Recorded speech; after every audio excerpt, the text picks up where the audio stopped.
Welcome to the Interviews Podcast. Prima attenzione, Bobo anticipato, palla vagante, mette giù, recoba, il tiro,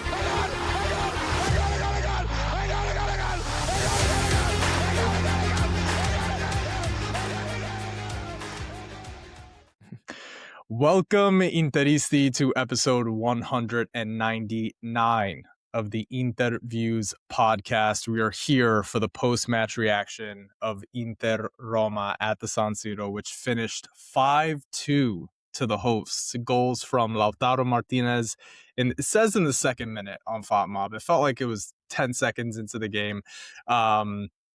The tie from Mancini in the 40th, Çalhanoğlu with what could be up there for goal of the season in the 47th minute, but still the first half.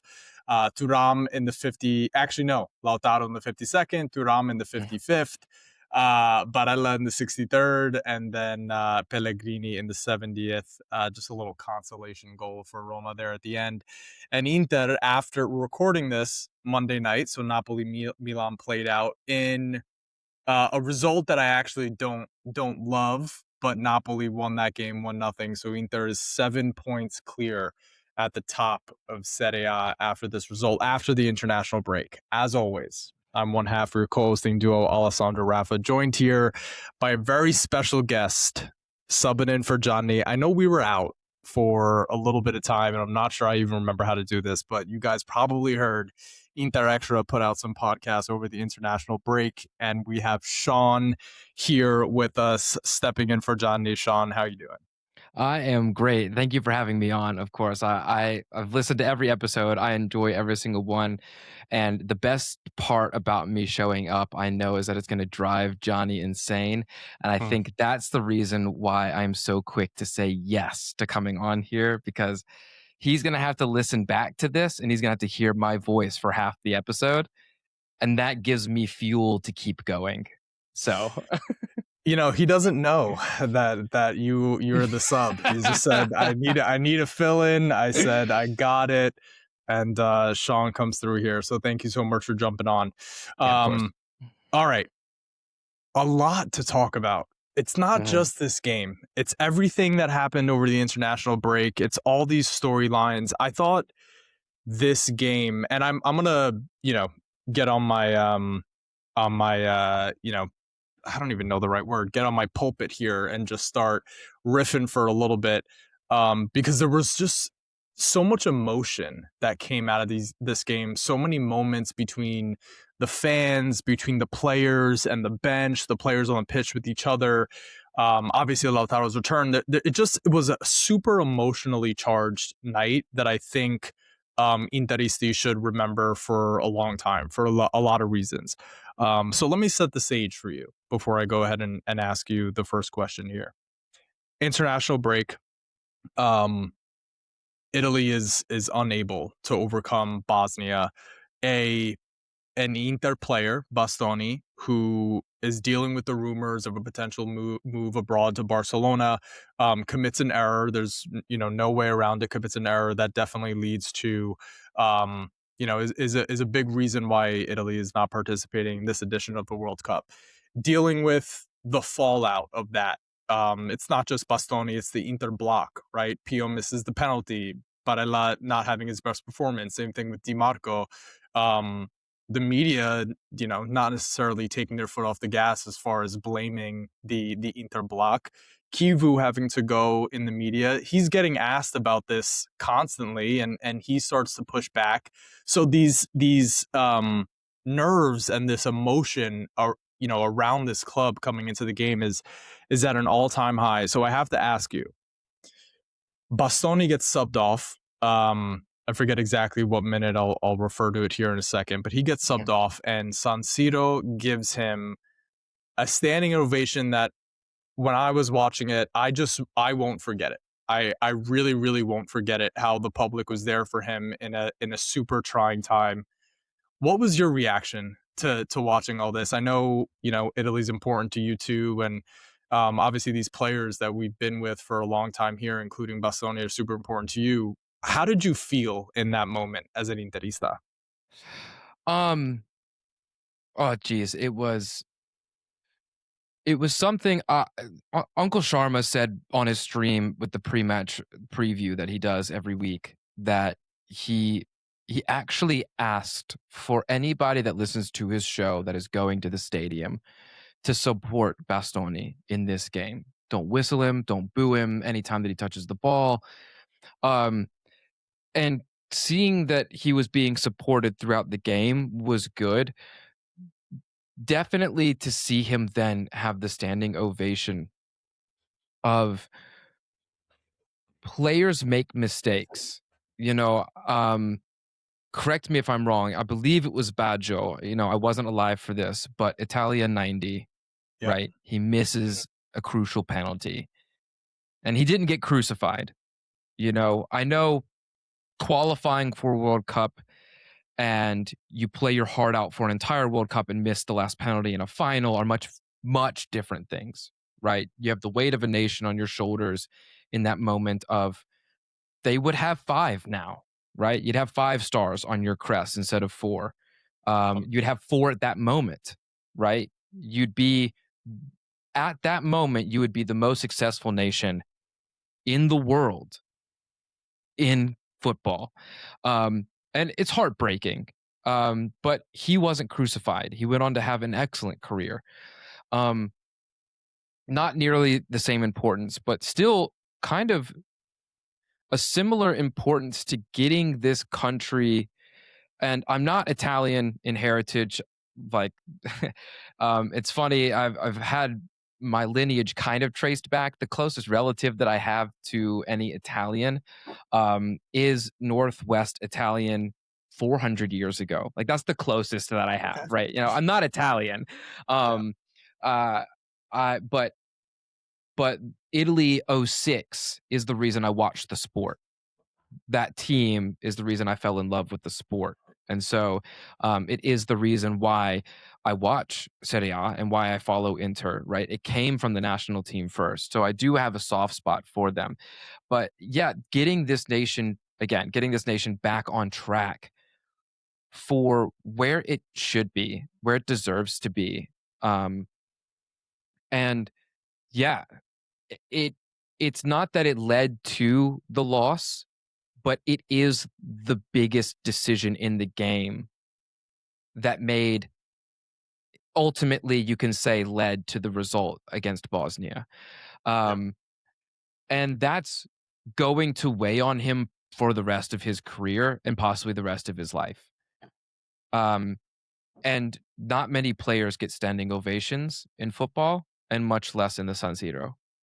So it was special and it was incredible to see the support that he got in that moment. Um, and I won't lie, it could be a moment that saves Bastoni's career at Inter.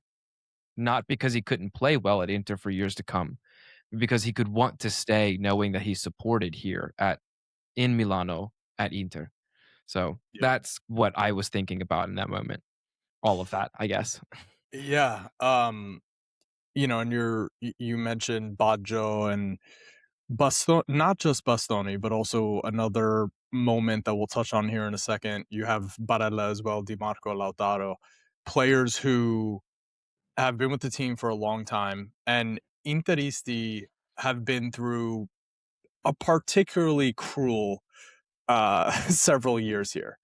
These are players who have failed in the biggest moments possible in their career outside of the World Cup, right? Losing 2 Champions League finals, one in a heartbreaker and the other in asphalting. And it's those are like 2 experiences that as mentally have to do something to you. On top Mhm. of Scudetti lost in just insane fashion. All of that is happening, and of course the season is unfolding the way it's unfolding, especially since the Juve game for Bastoni in particular. And it reminds me of the Man in the Arena. Have you ever heard that speech? Was it FDR? I forget exactly who. No, it wasn't FDR. It was Teddy Roosevelt.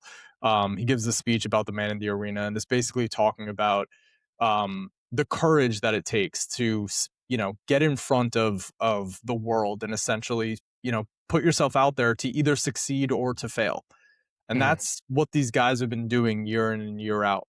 And I think not only was that moment special, but I also think watching the reactions from like other fan bases afterwards. And it's like, how can a stadium of 70 people be applauding this guy after what happened? And it only makes me feel stronger in my conviction as an Interista that I couldn't be prouder to be part of mhm, of this fan base in a moment like that.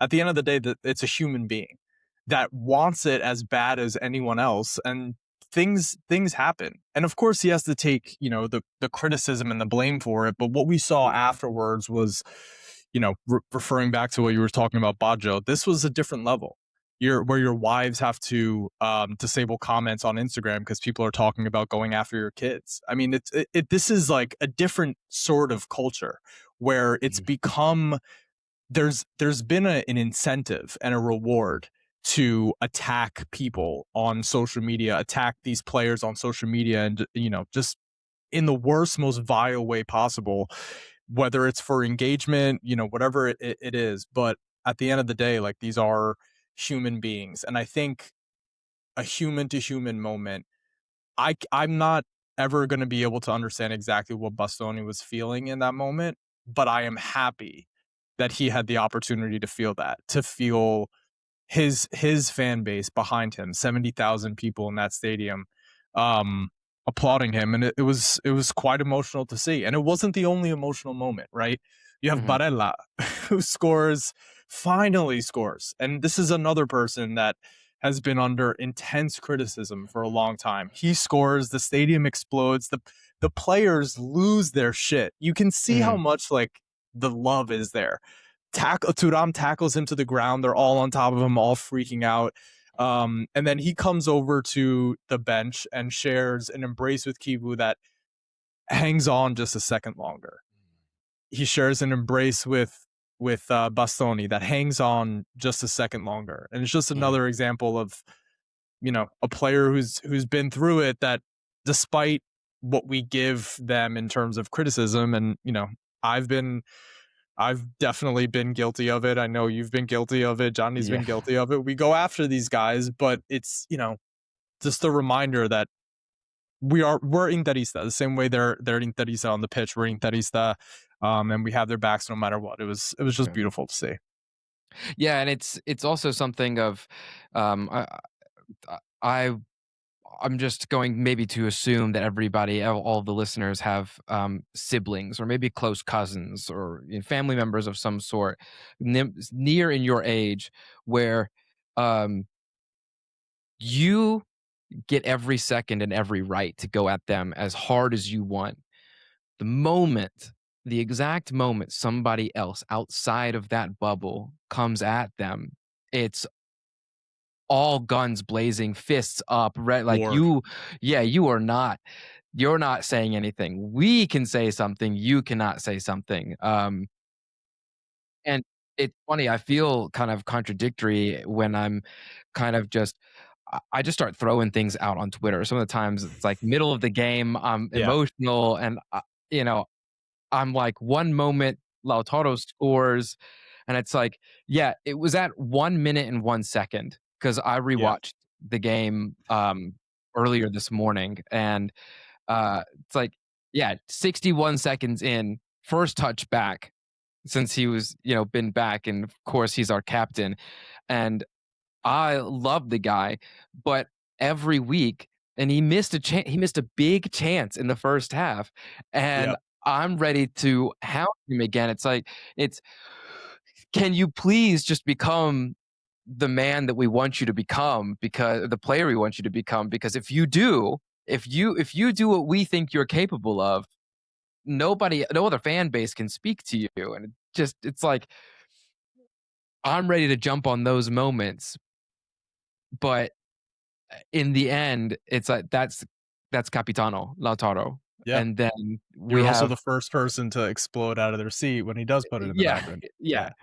So, that's a little bit of I think what this team has as well, and I think it's really, really what bothers the rest of the country so much, is how much of this team is a family, and that sometimes it might seem like they fight for Inter a little bit more than they fight for anything else, which I don't think is the case.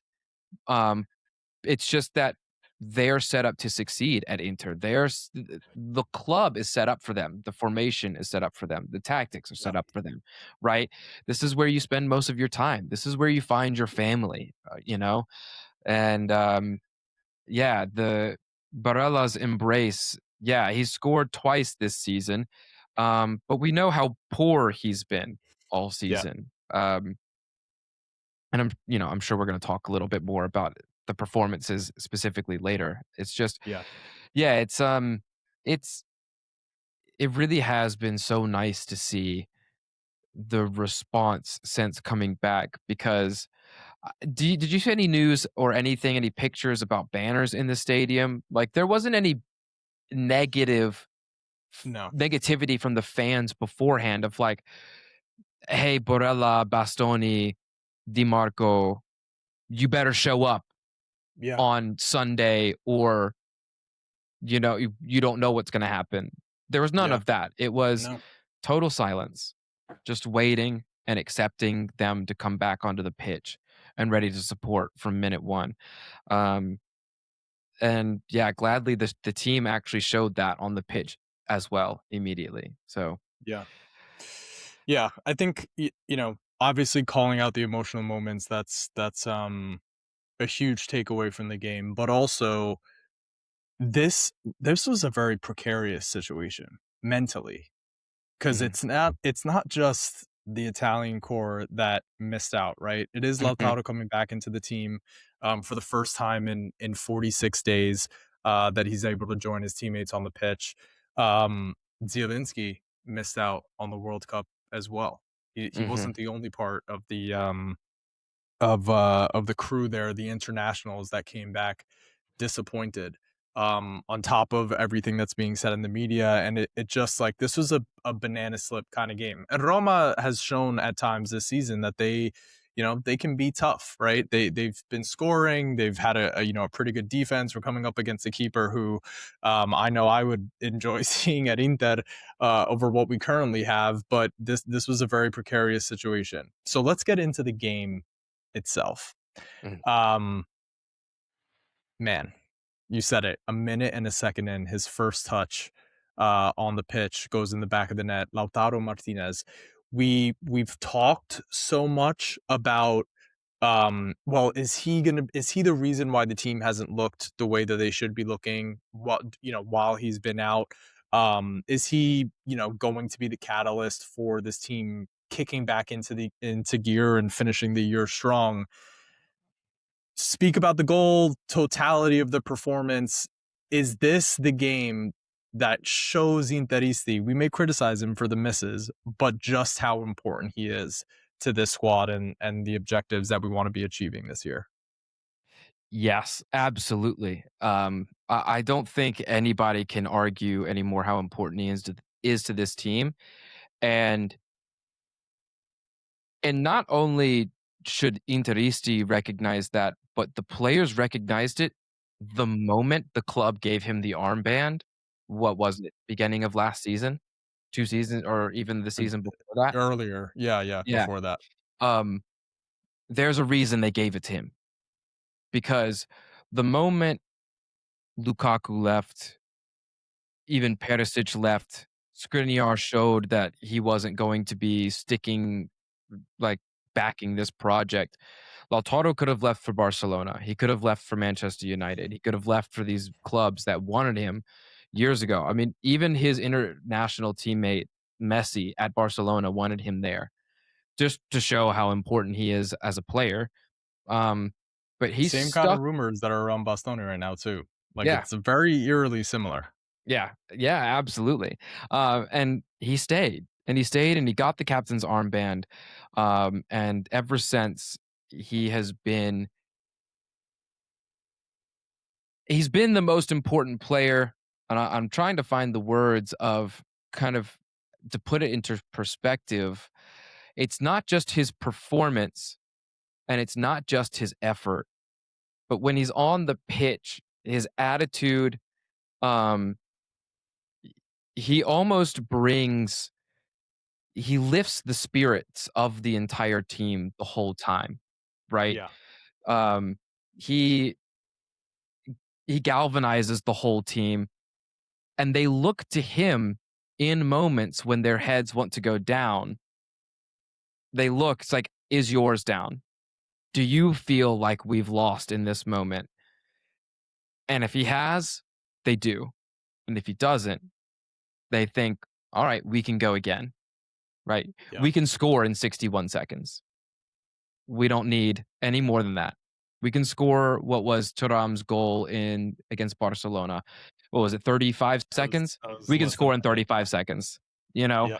So, um, yeah, and it was funny because I guess this is the first time where he's gotten full rest in an injury because he came back so fresh. The only reason he didn't play full 90 is because stamina is different than health, you know? Right. So he didn't Yeah. have the full game fitness. It was just he came back though, he's ready to fire. He hit that ball so sweetly, right in the right spot where Svilar wasn't even expecting it to go. He wasn't expecting it to come Yeah, right he above roofed his it. face. Yeah. Goalkeepers get big and he's thinking left or right, foot down, corners or down below, saving with his feet, but it went straight up and he had no chance. And then the goal in the second half as well, once again, sweetly struck. I can't remember if he took one touch or if it was a first time. I think it was a I first think it was time the first time. curler. Yeah. Yeah, right. That's healthy Lautaro and a Lautaro that wants to send a message. So Yeah. yeah, I think so much of the conversation has been around the attitude and like you said, how he does galvanize the team. But I also saw a technical difference in the team when he's on the pitch. Pio is the kind of striker like he's been pretty much taking the Lautaro role since Lauti went down. Pio drops deep, same way that Lautaro does, but oftentimes he's harassed where he's just drawing fouls, right? And Mhm, he'll have, some layoffs here and there, but that's pretty much what he does. Lauti, when he drops deep, its play seems to recycle quicker, right? It's not mhm, just that he's getting fouled and it's not just that he does one touch layoffs or whatever it might be. Like he'll control the ball and like just keep it recycling. Like it just technically the team looks a little different. Obviously you can't expect PO to give you what Lauti does, but I do think that you know, a lot of people that watch Lautaro don't think he's this really technical player, but the mhm, reality is that he is. Whether it's his body feints, whether his first touch, whatever it might be, he does raise the technical level of his team, and I think he kickstarts the counters and he kickstarts possession for this team in a way that um, it's really hard to replace. He it is. is he is an elite striker. He just Mhm, is. I mean, and Johnny and I have had this conversation a lot. He's not an elite finisher, but that doesn't mhm, mean that he's not like a really complete player in the other aspects of his game to the point where you see his importance. Um, People are saying like, is he the most decisive player in Serie A? You look at the numbers, like not a lot of players have 5-6 years of 20 plus goal contributions year after year. yeah, And this is on top. This is a player who, on top of it, he does have droughts. He will go a couple months without scoring, mhm, but he's still at the end of the season, he's getting his numbers. And that to me that's decisive. That's a yeah. player who changes things. And I'm sorry, Nima, but Roma is a big game. So he did Mhm. score in a big game. So I don't want to hear it from you that, yeah, right? He scored two in a big game. He hasn't had a good record against Roma either in the past couple seasons. So, um, yeah, he is decisive. And everybody that was saying before the game that we have 7 finals or 8 finals left, 2 goals in a final, I guess, right? Yeah. You have to treat it like he is showing up when it's important. And he did. He came back and showed up when it was important. And what was was there something? Yeah, just one thing that I wanted to add it to everything that you were saying. is when he is a second striker, and like you said, he's not an elite finisher, but go look at his numbers compared to, and I should say probably per 90 instead of per game, right? So per 90 to strikers 20 and 30 years ago. He's a good to great finisher compared to them. He is average if you think everybody is Messi and Ronaldo and Yeah. Mbappe and Holland, right?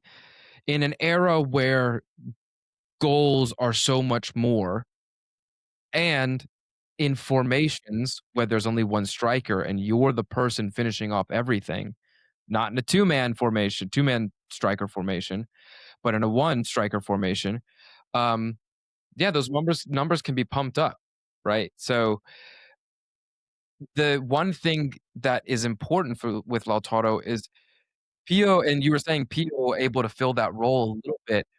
Lautaro over the years has also fooled defenders on where that first touch goes. I think that's something Yeah. that's underrated that he does. He doesn't just stop the ball underneath him.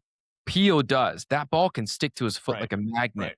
But the defenders there harassing him and he draws the foul because they're getting to the ball that's under his foot. Lautaro will hit the ball just ever so slightly, controlled in a direction, and he's turning immediately. And that can either have a runner come onto it, he gets the foul, like if it doesn't land to Yep. an inter player, it progresses the play even on the first touch. And I think that's something underrated um, that the other strikers don't do that's not noticed as much. And so Yeah. that's just one thing of the elite technical ability that he's bringing to the team that isn't done by anybody else.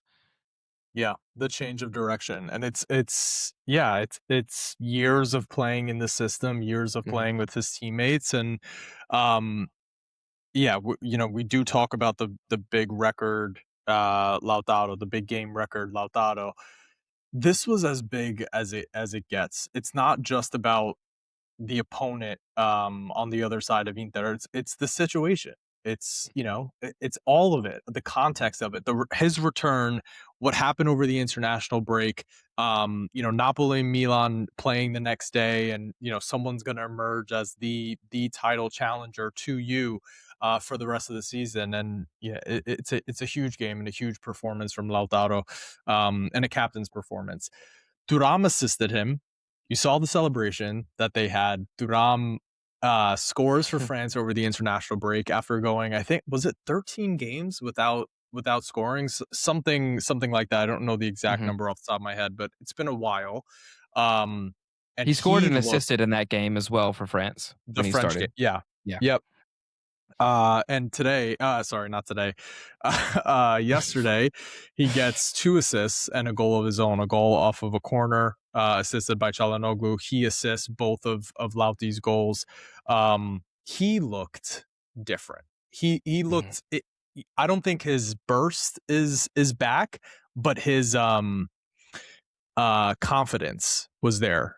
When the Mhm. ball was at his feet, he felt a little bit more like dangerous, like he wanted to get something done. Do you think it's just simply a matter of he scores for France, has a good break, and he feels a little bit more confident? Or do you really think like having his partner back is like, changes the game for Thuram? It does change it's a mixture of both for me. So Lautaro also takes the attention away from Thuram, right? If you've got Pio or Boni, the tactics change. It's Thuram's the main guy. So let's put two on him.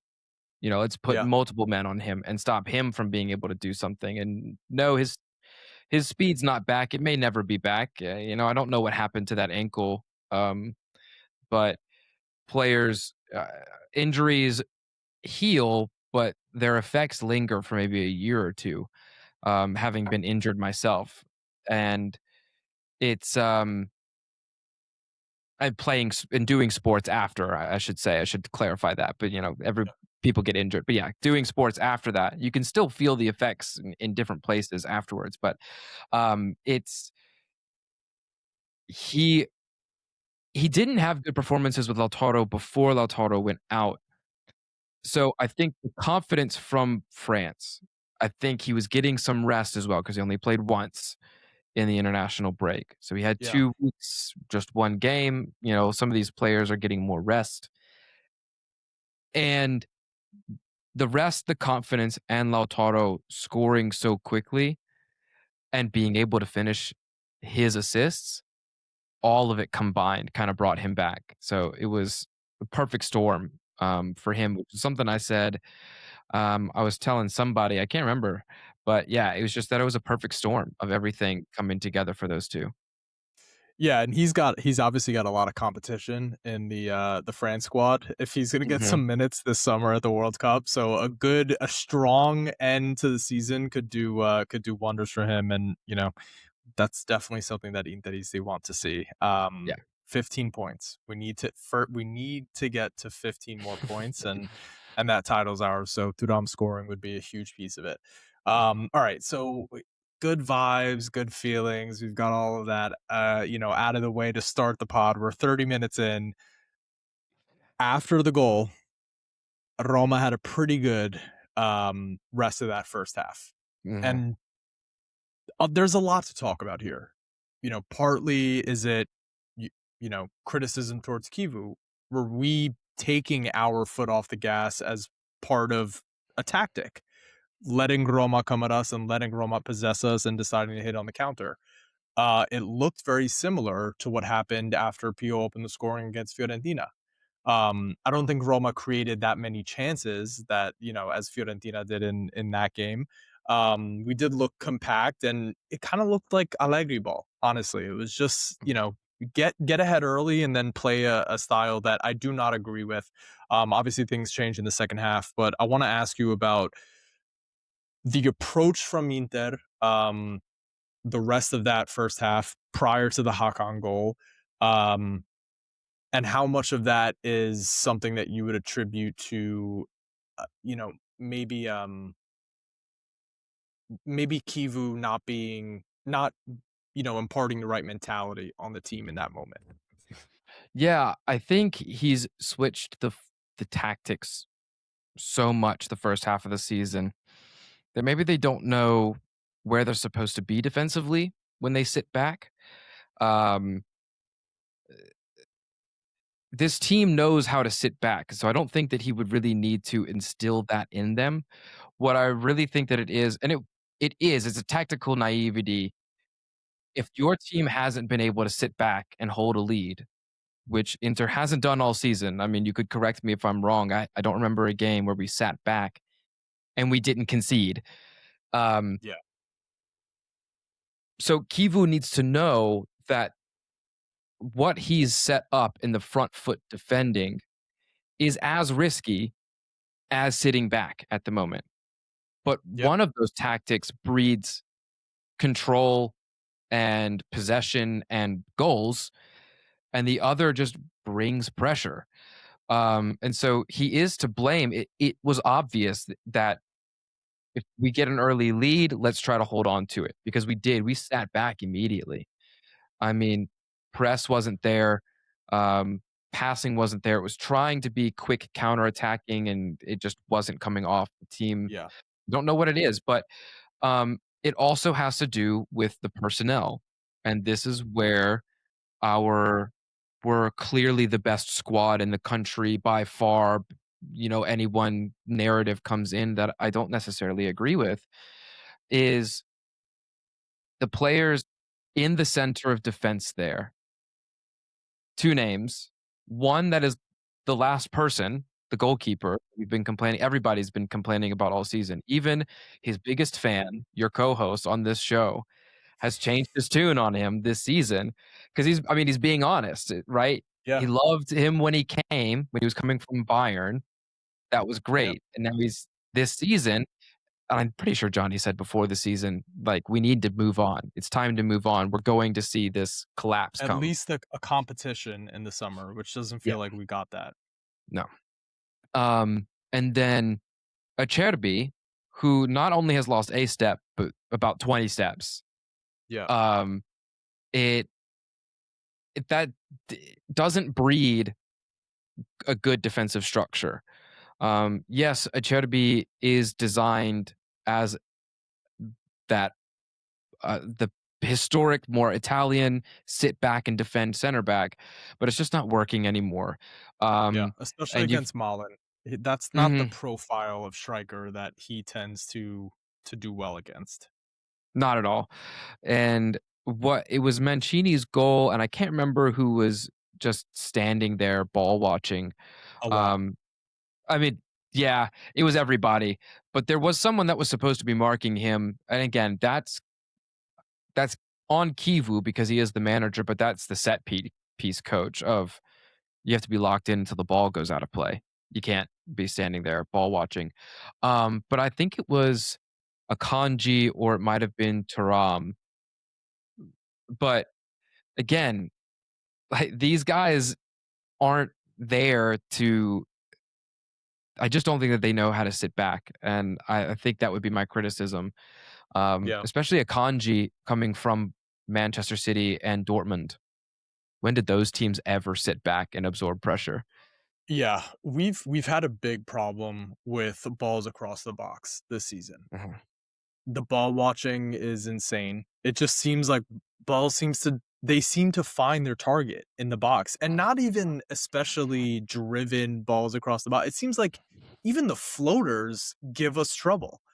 Once it starts floating across the box, seems like everyone is waiting for somebody else to attack the ball. And it's with Akanji, it's infuriating because him and Bisek this season, balls across the box have been absolutely terrible. Like they just don't seem to attack it. But I also, when I had this thought and then I watched it back and I was like, well, maybe I'm being a little too hard here. But I thought the speed of the ball across the box from Divine Wrench was slow enough that in Sommer, instead of backing into goal, should have been attacking it. Like that ball is moving very slowly, and as a goalkeeper, like you have some right of way in the box here. Like the other team can easily get penalized for contact on you. Like Yeah. rush across and grab that ball. It wasn't moving particularly fast, but instead he's like stutter stepping into back into the net. And knowing this team, you have to think that like maybe part of the reason they let these balls float across is because they're anticipating their keeper. Like that ball is not moving fast. Where is my keeper? Like something, whether it's a miscommunication, whether people are not on the same page, I don't know exactly what it is, but cross balls for this team have been a huge, huge issue. And Mancini at unchecked putting that ball in the back of the net. It was super disappointing. This is at the Yeah. point of the game where everyone is starting to melt down because what they just Mhm. watched was the emotional moment of Lautaro putting it in the back of the net with his first touch, and then 35 minutes of taking their foot off the gas. Yeah. And I'm having the struggle when I'm watching the game of being like, you know what, I love myself some Catenaccio close up shop a little bit, but Mhm. there's a lot of time left, guys. Like this was not the stage of the game. And when they've done it before this season, it's not looked good. But regardless, we are saved by someone who had a very good international break. Turkey's qualified for the World Cup. This guy, every 2 weeks when the journalists are running low on stories, they like to point out that he's going to be leaving for Turkey this summer. Mhm. I don't think enough Interisti are talking about how big of a loss this potentially is because he has Mhm. characteristics that others do not. And I'm talking about Hakan Çalhanoğlu, who takes the ball from 40 yards out, touches it forward into perfect stride, and hits Mhm. a knuckleball. I'm a big baseball fan as well. There's this account Pitching Ninja that tweets out the dirtiest pitches, and all of them are just these knuckleballs and these two seamers that just dive. And Mhm. I feel for Svilar because when he left his feet, that ball was going in a different direction. And by the Mhm. time it hit the back of the net, that poor guy had no idea what just happened. Hakan Çalhanoğlu with a goal of the season contender for sure. Yeah, he's, I watched something on Twitter, and it was just 3 of his goals, I think from this season. It's like 25 yards out, 30 yards out, and this one 35 to 40 yards out. Just the same touch centrally, setting it up, and 4 steps, just boom, boom, and then setting up the strike and hitting it. And if you're behind all of them, especially this one, you see it, it's going top left.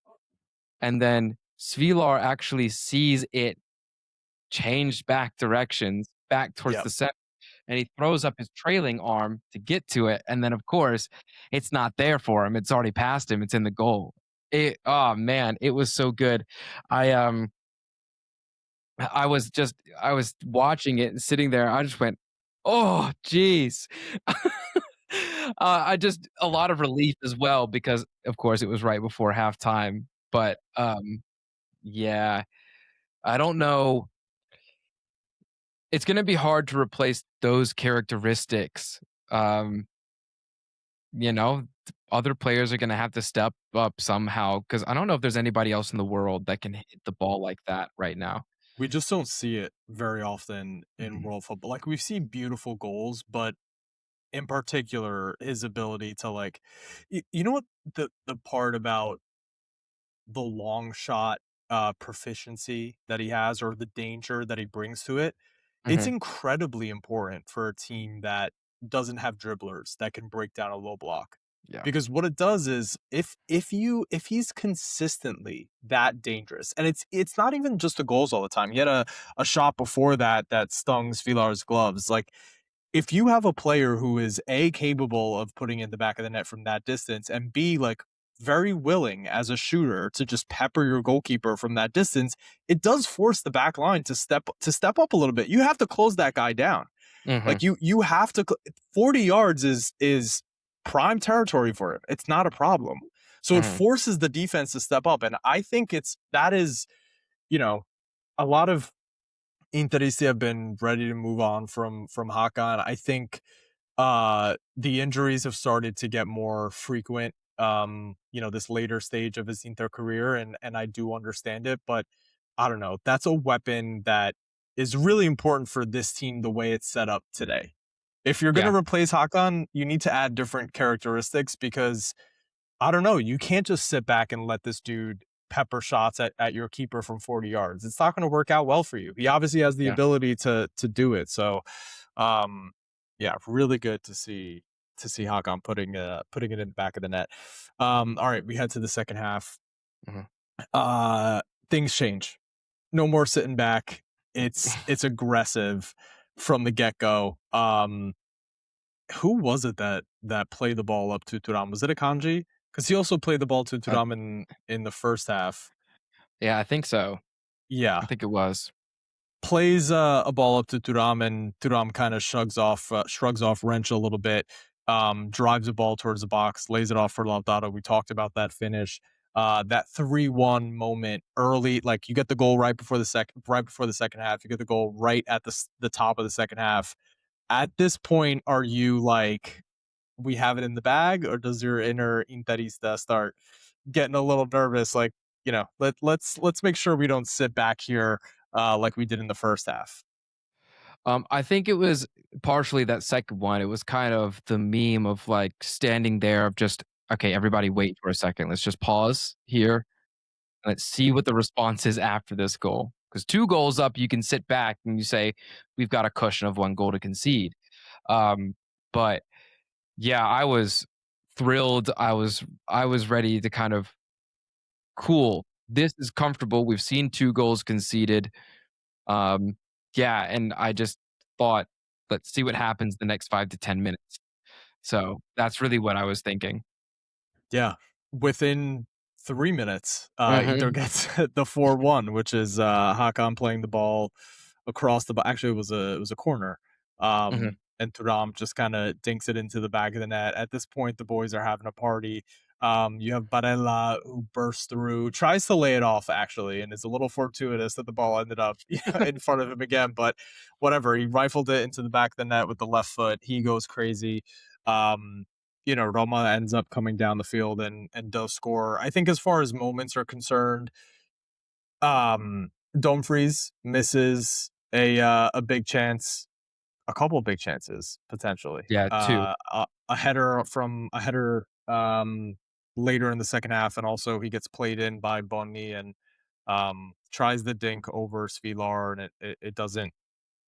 He's not technically No. the most proficient to be trying to pull those stunts off. Yeah. You have the moment from Sommer who does is unable to reach it with his forehand, but he gets to it.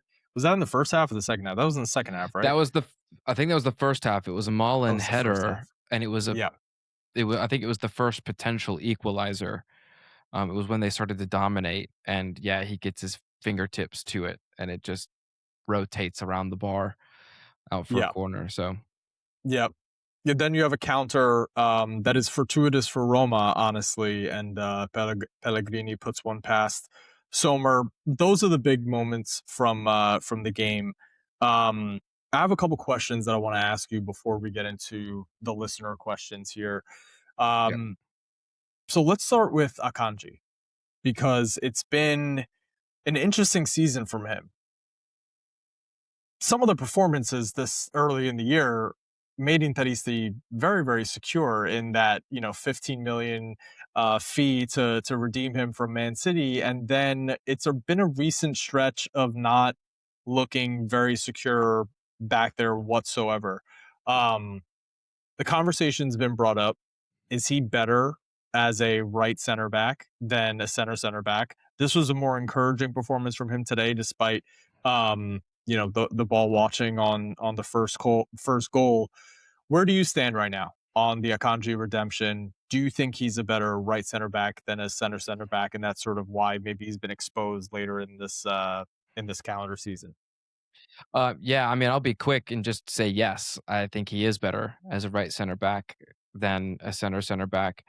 It just might have to do with his qualities, and his focus as a defender. So, yeah, it's definitely been better as a right center back, and I think, especially in Italy, it gets that center back has to be different. It gets exposed more if you're not stronger and more of a brute as a defender. So, If we win the Scudetto, obviously we have to redeem him. But if you had the choice, would you keep him on the squad for next year? yes. Yeah. Yeah, You're moving on from 2 center backs that are over 30 years old. I know Italy loves its experience, but it does need to be there. He would be the only one over 30 in that defense at 31 years old. So, yeah, just keep him as your senior member. Um, he can do a job at center back. He's just not the person that should play there in big games. So you need a true replacement in the summer as yeah, your big replacement yeah. in the center of defense. So, yeah, even if we didn't win, knock on wood, and everything that comes with that, I would redeem him. It's an easy, low option, and he is a good center back, and he's much better at right center back. Yeah, and also just the general versatility to his game. Whether we do go to a back four, he can also play across Mhm. all three of the center back positions in a back three. So yeah, it's not been the best second half of the season, but we'll see. There's still 8 games left to play. I mean, there's still a lot of football left in the season, so we'll see how things shake out. But yeah, I'd bring him back to the team next year. The other player I wanted to ask you about was Angelo Amboni. So he comes on, another player that's come under a lot of criticism. It's been flashes of brilliance from him this season, but recently the attitude off the bench has been a big turnoff. It just like, we saw the after in Fiorentina when he doesn't chase back his opponent after losing the ball, and you see Kolarov losing his mind, just not happy with the attitude recently. He comes on yesterday, and he could have had like 2 assists, like very very easily. Looked super super lively. What did you make of Bonni's little cameo there at the end of the game? It was good. It's the flashes of brilliance we saw in the first half of the season. I don't know what the dressing room is like. None of us do. Um, this is a guy that Kivu worked with and likes a lot. So it maybe he was able to say something to him that kind of got him fired up. Um, yeah, and this is a club where you have to prove yourself every week. You can't, you don't come in and have a couple good performances and think I'm second or third choice now. No, you have to continue to be second, third choice every single week that you show up. So this is a good performance to move towards that. Um, yeah, and you deserve more minutes next game because of it. So Yeah, it's agreed. that simple. Agreed. Which the next game is against Como away from home, which is going to be a huge game for Inter. All right. Anything else about this game you specifically want to get into before we touch on some of these comments from the listeners here? Sure. I'm gonna throw out just a couple of probably angering comments. So we've had a bunch Thanks of a lot, man. positivity. Yeah, no, you're fine. Yeah, yeah. I mean, I don't have to deal with it, right? Exactly. Um, but um, you might get some support on this, and Johnny's definitely gonna like this. Um, Dumfries got saved multiple times in this game. Yeah. A player that has regressed a lot. And I think his Champions League campaign last season kind of covered for the performances that were up and down last season in the league. Um, and then he gets injured. He doesn't look good before his injury, hasn't looked good since his injury. And the Hakan goal completely covers up the mistake that he made in that moment because Roma's pressing right there and he passes it straight to Cristante, who Yeah. is the midfield equivalent of Dumfries. Um, It's accurate. and Yeah, Barella fine. takes the ball right off of him. And then 10, 15 seconds later, Hakan scores the screamer. But Cristante takes the right touch and plays an early pass to the three attackers that they have in front of him. That's a completely different scenario. Um, and then doesn't make up for it for his physical presence that we have him in the team for, right? So what is he bringing at this point? And I think it's something that just needs to be discussed at the end of the season. And then there is an Italian that doesn't play in the midfield this game, and we don't lose control of the midfield, and we don't concede multiple goals. Um, with Davide Fratesi, with how poor he's been since Inzaghi left as well. So two names that, and I don't need to add to the Mkhitaryan slander. Johnny does enough for that. So I think anyone that follows me knows how much I have disdain towards that player. But I think just Dumfries and Fratesi, two names that really needed to be, I wanted to point to because I Yeah. was glad not to see one and really angry to see the other. Yeah, two of many names that are going to be up for discussion this summer, and rightfully so. I mean, it's time. The Mm, it's time to head into the next cycle. And I'm kind of glad that Kibu got the last year of this cycle to like wrap his head around what he has to work with, and what works and what doesn't work, and hopefully they listen to him in the transfer market, which is not a given by any means, but mm, it's time to start a new cycle. Dumfries should be part of that. Listen, during the international break, he does an interview and he says, I'm not back yet. I'm not 100%. He's not feeling 100%. He gets sent mhm, off for the Netherlands after 13 minutes in their last friendly of the international break, by the way, which was like just perfect. Another little under talked about storyline coming into the game, but anyway, the problem with Dumfries that I worry about is this 25 million release clause is no one's paying it. Especially after, yeah, he was out for 4 months, 5 months, whatever it might have been with injury this season. So, if it's 25 million, you run to the bank. If it's another team and it's, let's say, 14 million, like I guess you have to take that, but that doesn't necessarily, help in the pursuit of a true replacement like a Palestra. So it's going to be an interesting situation to keep an eye on this summer. But he obviously should be on the chopping block. Fratesi, um, it it does not make Kivu look good because he's utilized Fratesi to end some of these games way too often. Mhm, Way too often. Gattuso did it also. It just like is weird. The usage of Fratesi by all of these managers is weird. I think Inzaghi use him the best because he would just like throw him on like really late in games mhm, when it was time to just create some chances, and it wasn't about him creating chances, it was just him crashing the box to get on the end of mhm, them. But subbing him on with 30 minutes to go after this guy gets 3 touches in 30 minutes, like mhm. that's not creating chances, that's not helping your team at all. So that's been one of the worst. It's been one of the things that has exposed Kivu a little bit, his usage of Fratesi. So this was a good game to definitely not use him. Yeah. And let's hope it doesn't happen against Como. I think the one other thing that I remember from the game is Svilar made an incredible save on Pio. Like really spectacular Oh, save. yeah. And same thing, he also did it to Lautaro in the first half as well. Both kind of similar, like getting down to his right there, but that was, one of the other things that stood out.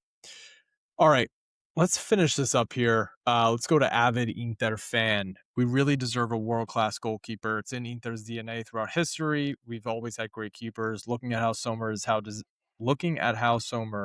disastrous his goalkeeping. I'm dreaming of a goalkeeper worthy of Inter. All right, Sean, your pick for goalkeeper, if you could, this summer. Anyone not named Vicario. Yeah. Um, yeah, there's Lunin, there's Rice or Riser from Lons. Yeah, There's um there's plenty of goalkeepers that improve your goalkeeper situation and aren't Vicario. yeah. So, that's really where my hopes and dreams are, but I don't have trust in this management much anymore. So we'll see. Yeah, I watched the Lunin comp today, and my goodness. I mean, he's got like Donnarumma type size to him, especially on the penalties. Like he Hmm. looks absolutely massive. I'm really starting to like that more, but I also have to stop myself because I know what's coming down the pipe for goalkeeper this summer, and it's not great. Yes, that Andre. Amazing to see hunger and desire across the pitch. Absence and lack of fitness of players like Dumfries, Thuram, Hakan, and Lautaro has been understated. But a goal and performance brings a tear to the eye. So pleased with the player's attitude. Nice gesture for Bastoni from the crowd. I feel like we didn't talk about a lot of the other teams had injuries, especially Napoli, and they moaned and cried about it. But we suffered some periods of time without our best players on the pitch also, and we didn't really talk about it that much, or we're not allowed to. As Interisti, Yeah. we're not allowed to talk about it. Well, no, we're not allowed to. We never are. Yeah, and we didn't just have like these players out, but they were playing while injured as well. Like some had some knocks that they continued to play through. Um, and that kind of it does hinder performances, right? When you're trying to do something and you're not 100% and it doesn't come off, that leads to dangerous chances for other teams. It's almost as if, is it better to just not have you out there at all and heal? And Yeah. then you remember that your option in midfield is Fratesi or Mkhitaryan, and you think, yes, I want you at 5% more than I want the others. But yeah, Barella being back, and I think the rest is really helping him. This is 4 games in a row now, in my opinion, where he's played well. Yeah. Um, and so long may that continue. Having Lautaro back and not feeling like you just have one option off the bench in attack is good, right? So one of the Yep. strikers is probably thinking, I need to preserve myself because I'm not coming off the pitch, right? You're not Right. giving 100%. Right, you're giving your effort, but you're not exerting yourself. I'll just hold on for an extra 30 if the coach doesn't chooses to not take me out, but they're thinking, "I'm not going to be taken out, so I need to make the 90 minutes." Um, And then, yeah, just it really it is important, especially Hakan, and having a midfield where you have 3 technicians in the middle of the park as well. Yeah. Um, it Zielinski was is. holding it down at Regista for a long time, a Yeah, very, very long time. yeah, and eh, it was good to see Sucic as well, like, that's another player, you've got 4 technicians, but, for some reason or another, it's maybe not giving him enough time at the left side, or he doesn't wanna play the left side, but whatever it is, regardless, Yeah, it's, you didn't when Hakan comes back is when you actually finally see 3 technicians on the pitch, right? Suchis comes in and one of them comes off instead of having all 3 there. Um, it yeah, the injuries are important, and Napoli, to their credit, have had much more than anybody else this season. Um, and I know Napoli fans are they only have one man to blame, and it's Conte. It's followed him his career. He exhausts players, he destroys them physically. Um, but yeah, you have only have yourself to blame. But yeah, sure, you do have the right to complain. You have had more than everybody else. But yeah, we've had our share, you know? we And have. Yeah, it's our main players. It's our captain, for crying out loud. It's the yeah, player that they're looking to, um, for motivation on the pitch. So, yeah. And Nick Costa calls it out as well. Lautaro has shown he is the most influential and important captain in Serie A. Happy Easter to all those who celebrate Forza Inter. Frank Sinopoli, Lautaro makes his team so much better in every way. Feels good to have a W. Happy Easter, boys. And then we're going to finish with Intertwined here. We started out well, and then like the last 3 games fell into a hole where the opponents started asserting themselves, and we looked like we had no answers. After Roma scored, we could have rolled over and died. I won't lie, I was worried. We all were, but we mhm, fought back like champs, and I loved it. Yeah, this was a good palate cleanser of mhm, a match for what's been a really really difficult period. But it doesn't get any easier. Inter is up against Como this weekend. That's away from home. It's not a very long trip, but it is an away trip to a team that did not have a great weekend results wise. They obviously tie Udinese. Juventus gets the win. Inter did them a favor and created some distance between them and Roma, but they have every incentive in the world to play their best game of the season against us. So mhm.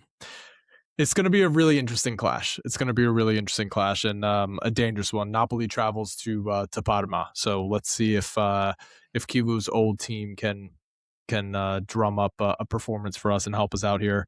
All right, a good hour on this game. Thank you Yep. so much for jumping on. Tell the people where they can go ahead and find you. Yeah, I'm just gonna plug, of course, the Inter Extra podcast. So I'm sure you all know about Thomas and Simi running the Inter Extra page on Twitter. That's at Inter underscore extra, no E, just XTRA.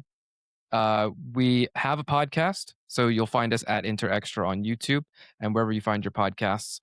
And then we've added another admin to start helping out with our Instagram and hopefully getting that page a little bit more active. So if you'll go follow us over there, um, and yeah, show us some love, that would be great. And again, thank you so much for having me because yeah, I know it's late and I talked your head off, but I really appreciate it. I appreciate it. I really, really do. And you guys put out episode. You guys will have an episode out this Wednesday. Um, we Simi and I have both been busy. We've been posting it Friday nights, so it's really been kind of Saturday mornings for a lot of people at the moment. So once per week, every week at least. So yeah, you can catch us Yeah, there. it was good. It was good listening to you guys over the international break because Johnny and I were talking about doing a pod, but I think the nerves before the second game against Bosnia and then the pure depression that came after was not gonna let that happen. Yeah, So really appreciate you jumping on here, guys. This is episode 200 Eve that Sean has joined us for. So really excited. And thanks for jumping on. In the words of the great yeah. Roberto Scarpini, Forza ragazzi, forza ragazzi, forza ragazzi.